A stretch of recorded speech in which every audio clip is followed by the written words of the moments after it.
Chapter 7, Part 1, Finances and Taxes of Poland. The following extract from the proceedings of the Diet of 1768 will serve to show the annual receipts and disbursements of government before the dismemberment. The annual revenues of the Treasury of the Crown amount to 10,748,245 florins, which is equal to £298,562, 7 shillings 2.5 pence. The expenses to 17,050,000 florins, which is equal to £473,611, 2 shillings 2.5 pence. It would be necessary, therefore, to increase the revenues so as to answer the excess of the expenses above the receipts, namely 6,301,755 florins, which is equal to £175,048, 15 shillings. But as a part of the ancient revenues must be abolished, the new taxes must yield 10,236,737 florins, which is equal to £284,353, 13 shillings 4 pence. The Treasury of Lithuania produces the annual sum of 3,646,628 florins, which is equal to £101,295, 4 shillings 6 pence. The expenses amount to 6,478,142 florins, which is equal to £179,948, 7 shillings 6 pence. The revenues ought therefore to be augmented 2,831,514 florins, which is equal to £78,653, 3 shillings 4 pence. But as some ancient imposts must be abolished, the new taxes must yield 4,250,481 florins, which is equal to £118,068, 18 shillings 4 pence. Poland, by the late dismemberment, lost nearly half of her annual income, namely that part arising from the starosties now occupied by the partitioning powers, from the duties upon merchandise sent down the Vistula to Danzig, and particularly from the profits of the salt mines in Austrian Poland.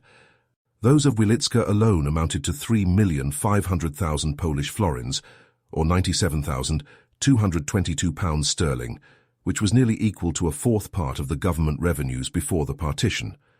In order to supply this deficiency, it became necessary to new model and increase the taxes. Accordingly, in the Diet of 1775, a few of the old taxes were abolished, some were augmented, and others were added, so as to make the neat revenues as high as they were before the dismemberment. The principal taxes are as follow. Poll tax of the Jews. Each Jew, both male and female, infants and adults, pays 3 Polish florins, or about 1/8 per annum. This imposition, which is of very old standing, was augmented in 1775 a florin per head. A fourth of the starosties. These are the great fiefs of the crown, in the king's gift holden by the possessors during life. The starost enjoys, beside large estates in land, territorial jurisdiction. The fourth of his revenues arising from the land is paid into the treasury of the Republic. By the late change of government, these starosties, after the demise of the persons now enjoying them, and of those who have the reversion, are to revert to the public, and their whole amount to be appropriated to the expenses of government. Excise of beer, mead, and spirituous liquors distilled from corn. This article must not be inconsiderable, considering the quantity of corn grown in Poland, which, for want of external commerce, cannot be exported, and the propensity of the people to spirituous liquors. Monopoly of tobacco. Different duties upon importation and exportation. Formerly all the nobles were permitted to import and export foreign goods, and merchandise free of duty, a privilege which effectually diminished and almost absorbed the profits of the tax in question. In 1775 this right was abolished, and all imported and exported commodities now paid duty without any distinction. Considering the great quantity of foreign manufactures introduced into Poland, and chiefly for the use of the nobility, this alteration must make a considerable addition to the revenues of government. Tax upon chimneys. Before the partition, this tax was confined to Lithuania. In 1775 it was rendered general and considerably augmented. It is the most profitable of all the taxes, but lies very heavy upon the common people and peasants. Each chimney is assessed in the following proportion: in palaces or houses of the chief nobility, at 16 Polish florins per annum, which is equal to about 8 shillings 2.5 pence. Houses of the principal merchants in Warsaw, at 15, which is equal to 7 shillings 7 pence. Other brick houses from 10 to 14, which is equal to from 5 shillings 7.25 pence to 7 shillings 3.75 pence. Wooden houses from 6 to 8, which is equal to from 3 shillings 4 pence to 4 shillings 6.5 pence. Best houses in other large towns 12, which is equal to 6 shillings 8 pence. In the small towns and villages from 6 to 8, which is equal to 3 shillings 4 pence to 4 shillings 6.5 pence. Peasants' cottages from 5 to 7, which is equal to 2 shillings 9.75 pence to 4 shillings. The peasants pay no other tax to government, and indeed, considering their poverty and the oppression of their lords and great nobility, this addition is more than they can well support. All these several imposts amount to 11,628,461 Polish florins, or £323,012 sterling. The king received before the partition a neat revenue of 7 million Polish florins, which is equal to £194,500, which arose from the royal domains and the profit of the salt works. In order to indemnify him for the loss of the salt works and the royal estates situated in the dismembered provinces, he draws from the public treasury 2,666,666 florins, which is equal to £74,074 sterling, which, in addition to the remaining royal domains and some starosties granted for his use, make his present income the same as before the dismemberment. Out of this income, he only pays his household expenses and menial servants, the salary of the great officers of state and the other general expenses being supplied from the public fund. The whole revenue of government, including the royal domains and starosties lately granted to the king, amounts to 15,961,795 florins, which is equal to £443,938, and by subtracting the 7 million florins appropriated to the king's privy purse, there remains for the support of the army, the salaries of the great officers of state and other general charges, only 8,961,795 florins, which is equal to £248,938, 1 shilling, a sum so small that it hardly seems in any wise equal to the purposes for which it is designed. And yet it is adequate to the ordinary current expenses, for the regular army is small, the great officers of state receive little or nothing from the public treasury, being amply rewarded with the royal fiefs, which are so numerous and profitable. Each palatinate pays its own officers from its private treasury, while the several judges, justices of the peace, and other civil officers who enjoy territorial jurisdiction may enrich themselves sufficiently by extortions and oppressions without any salary. Part 2. Commerce of Poland.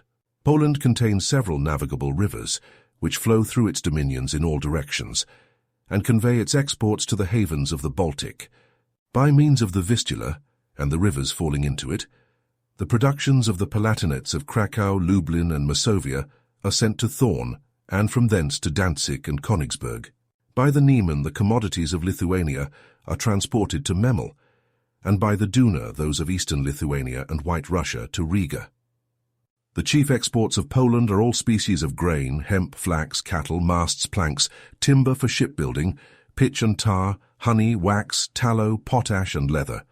Its imports are foreign wines, cloths, stuffs, manufactured silks and cotton, fine linen, hardware, tin, copper, silver and gold, glassware, furs, etc. From the various productions and great fertility of Poland, its trade might be carried to a considerable height, but the following causes tend to suppress the spirit of commerce. 1. The nobles are degraded if they engage in any kind of traffic. 2.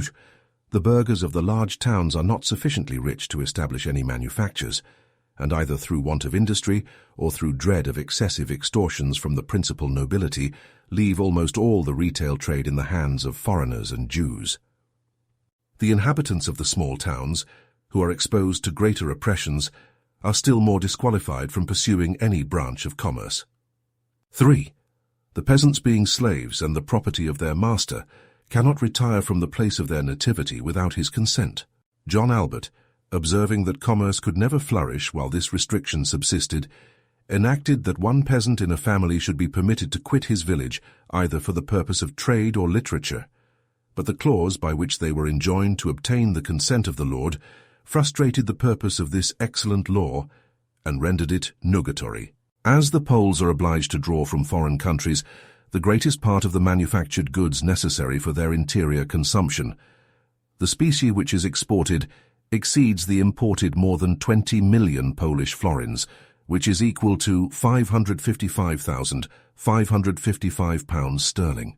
Poland has been called the granary of the North, an appellation which it seems to deserve rather from its former than from its present fertility, for its lands not being sufficiently cultivated, as well on account of the slavery of the peasants, as the unequal distribution of property. The exportation of corn is by no means answerable to the general nature of the soil or the extent of its provinces, which, if properly improved, would be capable of supplying half Europe with grain. Several palatinates in Poland, and more particularly Podolia and Kiovia, are extremely adapted to the production of grain. Though many parts of these provinces remain uncultivated, yet the portion which is in tillage yields a greater supply than is necessary for the consumption of the inhabitants. The only method of employing the overplus is to extract from it a spirituous liquor. But an ingenious Polish author has shown that the provinces in question might undoubtedly send their grain down the Dniester through Turkish Moldavia and open an intercourse with the ports of the Black Sea. This project was formerly in agitation. During the reign of Sigismund Augustus, Cardinal Commendam, in travelling through Podolia, being much struck with the fertility of that province, first suggested the measure, and Sigismund, having obtained the concurrence of the Grand Signior, actually dispatched some Poles down the Dniester to explore the state of the river. But the persons employed on this occasion, happening after a few days' voyage to meet with some impediments from rocks and sandbanks, declared without any further examination that the Dniester was not navigable, and although Commendam represented to the king that the obstacles pointed out might, without any great difficulty, be surmounted, yet the project was postponed and never again revived. The judicious author above mentioned, in touching upon this subject, laments the ignorance of his countrymen, and ridicules the precipitation with which they abandoned a plan so favourable to the improvement of their commerce. He shows that the inattention of the Poles to the natural advantages of their country has been exemplified in another instance of a similar kind. By means of the Notes, a river of Great Poland which falls into the Oder, the Poles might have conveyed grain into Silesia, and from thence down the Oder into other parts of Germany. But they never attempted the navigation of the Notes, from an ill-founded persuasion of its not being practicable. No sooner, however, had the King of Prussia acquired the country through which that river takes its course, than it was instantly, and without undergoing the least alteration, covered with vessels. Part 3. Military establishment. The king has a corps of near 1,000 troops in his own pay, and entirely dependent upon himself. These troops consist chiefly of Ulans or light horse, who furnish alternately the escort which accompanies His Majesty. We saw a small party, about 30, who were encamped near his villa, and had afterwards an opportunity of examining them more minutely. The Ulans are chiefly Tartars, many of them Mahometans, and are greatly to be relied on for their fidelity. The corps is composed of gentlemen and vassals. They all form in squadron together, but are differently armed. They indiscriminately carry both sabres and pistols, but the gentlemen only bear lances of about 10 feet long, instead of which the others are armed with carbines. Their dress is a high fur cap, a green and red jacket, pantaloons of the same colour which cover the boots as low as the ankle, and a petticoat of white cloth descending to the knee. Their heads are all shaved after the Polish manner. Their lances, at the end of which is fastened a long swallow-tailed flag of black and red cloth, are shorter and weaker than those of the Austrian Croats, but they carry and use them much in the same manner, and with no less dexterity. The men, though of different sizes, seemed fine and well grown, but were greatly disfigured with their petticoats and pantaloons. Their horses were about 14 hands high, of remarkable spirit, with great strength of shoulder. Poland is much esteemed for its breed of horses, and the King of Prussia procures his light cavalry from this country. The breed, however, has been almost ruined during the late civil wars, and the nobility are now chiefly supplied from Tartary. The armies of Poland and Lithuania are independent of each other, being separately commanded and under the direction of the respective great generals. In time of war, the king in person may lead the forces of the Republic. Formerly, the power of these great generals was uncontrolled, excepting by the Diet, to which alone they were amenable for their administration. Their enormous authority, however, underwent some limitation in 1768 by the appointment of a Committee of War, of which they are perpetual presidents, and was still further circumscribed by the establishment of the military department in the Permanent Council, whose office has been already described. In 1778, the following was the state of the Polish army. The army of the Polish crown, according to the established register, was to consist of 12,310 men. Of this number, 11,438 were actually under arms, leaving a deficiency of 872. The composition of this force was as follows. Staff officers numbered 27, which fully matched the established complement without deficiency. The cavalry, the mainstay and pride of the noble military tradition, was to number 4,997 troopers, of whom 4,708 were present, with a shortfall of 289 sabres. The infantry, including artillery, amounted to 7,286 on paper, while only 6,703 were on active duty, thus lacking 583 bayonets. The army of the Grand Duchy of Lithuania, organized independently, showed the following figures for that same year. Of the 7,465 troops authorized by the register, 6,987 were present, and 478 were wanting. Among these, staff officers totaled 25, fully in accordance with the intended strength. The cavalry was to consist of 2,670 men, of whom 2,497 were accounted for, with 173 absent. The infantry, including artillery, was listed at 4,770, with 4,465 in the field, yielding a deficit of 305. In total, the combined strength of the Polish and Lithuanian forces was set at 19,775 men. Of these, 18,425 were actually under arms, resulting in an overall shortfall of 1,350. The standing army of Poland being so inconsiderable, the defense of the country in case of invasion is left to the gentry at large, who are assembled by regular summons from the king with the consent of the Diet. Every palatinate is divided into districts, over each of which proper officers are appointed, and every person possessing free and noble tenures is bound to military service, either singly or at the head of a certain number of his retainers, according to the extent and nature of his possessions. The troops thus assembled are obliged only to serve for a limited time, and are not under the necessity of marching beyond the limits of their country. The mode of levying and maintaining this army is exactly similar to that practiced under the feudal system. At present, though it is almost totally unfit for the purposes of repelling a foreign enemy, it is yet a powerful instrument in the hands of domestic faction. For the expedition with which it is raised under the feudal regulations facilitates the formation of those dangerous confederacies which suddenly start up on the contested election of a sovereign, or whenever the nobles are at variance with each other. There are two sorts of confederacies. The first are those formed with the consent of the king, senate, or equestrian order, assembled in the Diet, by which the whole nation confederates for the good of the country. The second are the confederacies of the several palatinates, which unite for the purpose of redressing any grievances or remonstrating against encroachments of the sovereign power. These may be particular or general, and are usually the forerunners of a civil war.